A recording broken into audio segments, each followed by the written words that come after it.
केसी त्यागी ने चिराग पासवान को महागठबंधन में आने का ऑफर दिया है। हमारे साथ जेडीयू के वरिष्ठ नेता हैं, एमएलसी हैं गुलाम गौस साहब, उनसे जान लेते हैं केसी त्यागी जी ने जो ऑफर दिया है उसको क्या माना जाए। गुलाम गौस साहब, मैं उनकी बात नहीं करता, लेकिन अगर कोई भी व्यक्ति या कोई पार्टी सामाजिक न्याय के धारे से प्रभावित होके या महागठबंधन की जो विचारधारा है उससे प्रभावित होके अगर हम लोग के साथ आता है तो कोई आए, लेकिन विचारधारा तो उसकी होनी चाहिए ना जो हम लोग की है। वैसा नहीं हो। गांव घर में एक बहुत पुराना कहावत है कि बैठे तेरे गोद में अब फोड़े तेरे आंख, तो वैसे लोग की जरूरत नहीं है जो गोद में बैठकर हम ही लोग का समाजवादियों का आंख फोड़ता कोशिश करता। लेकिन सवाल इसलिए उठ रहे हैं क्योंकि 2020 विधानसभा चुनाव को लेकर के सब लोगों को याद है कि जेडीयू की तरफ से क्या स्टेटमेंट आया। बीजेपी से जो रिश्ते टूटे उसमें यह था कि चिराग पासवान की भूमिका थी, चिराग पासवान ने कैंडिडेट उतारा, इसलिए जेडीयू को नुकसान। बिल्कुल वो सांप्रदायिक शक्तियों के इशारे पे नाच रहे थे, अपनी आत्मा गिरवी रख दिया। रामविलास पासवान जी भी कभी ऐसा नहीं किया। ठीक उन लोग के साथ रहे, अलग बात है।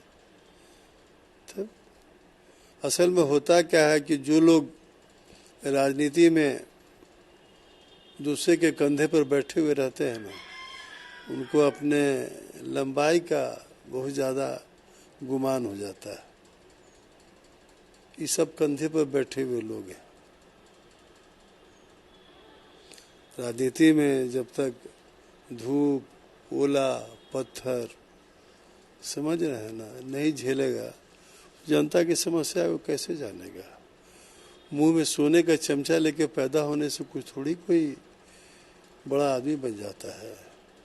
और समाज में उसी का प्रभाव होता है जो जनता के बीच रहता है, जनता की समस्याओं से जूझता है, उनके लिए सड़क से लेकर सदन तक आवाज उठाता है, तब न लोगों में पहचान बनती है, यह विश्वास जगता है कि यह आदमी हमारे लिए कुछ कर सकता है। यहाँ तो जिधर सर जहाँ देखा खीर वहाँ लगाया भीड़। लेकिन ये आपको लगता है कि अब चिराग पासवान की स्ट्रैटेजी बदल गई है, सांप्रदायिक शक्तियों के हाथों के खिलौना अब नहीं रह गए हैं, अब सब चीज ठीक हो गया है, इसलिए चिराग पासवान को बुलाया जा सकता है? अब देखिए, लेट द टाइम कम। कैसे अनुमान लगाया जा सकता है? चिराग पासवान तो खुद को नरेंद्र मोदी का हनुमान बताते हैं। हाँ, तो हनुमान रहे उनके, ऐसे हनुमान की हम लोग को जरूरत नहीं है। ऑफर तो आप ही लोगों के नेता दे रहे हैं। छोड़िए ना उनकी बात, उनका व्यक्तिगत विचार हो सकता है। हाँ, हम लोग को तो ऐसा चाहिए जो हम लोग की विचारधारा से इस सांप्रदायिक शक्तियों के खिलाफ, आरजक शक्तियों के खिलाफ आवाज बुलंद करने वाला हुआ।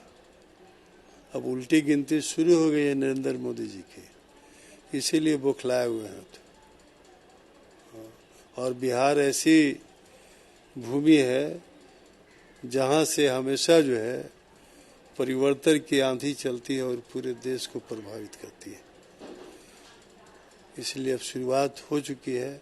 हम लोग के नेता नीतीश कुमार निकलने वाले हैं। देखिए, इब्तिदाई इश्क है, रोता है क्या, देखिए आगे आगे होता है क्या। है और ये बता रहे थे कि किस तरह से अगर चिराग पासवान के आने की बात है, लेकिन अगर आने की बात होती है तो सोच भी जेडीयू जैसी होनी चाहिए। सांप्रदायिक शक्तियों के हाथ का खिलौना बनना बिल्कुल सही नहीं है और वही दल, वही नेता महागठबंधन में आ सकता है जो इस विचारधारा के साथ जेडीयू और आरजेडी या फिर महागठबंधन की विचारधारा के साथ चल सकता है। ऐसे में चिराग पासवान को आने से पहले काफी सोचना पड़ेगा या फिर ऐसे ही दलों को आने की इजाजत मिलेगी जो महागठबंधन के माइंडसेट को समझते हो। कैमरा पर्सन श्याम के साथ आशुतोष चंद्रा, कशिश न्यूज, पटना।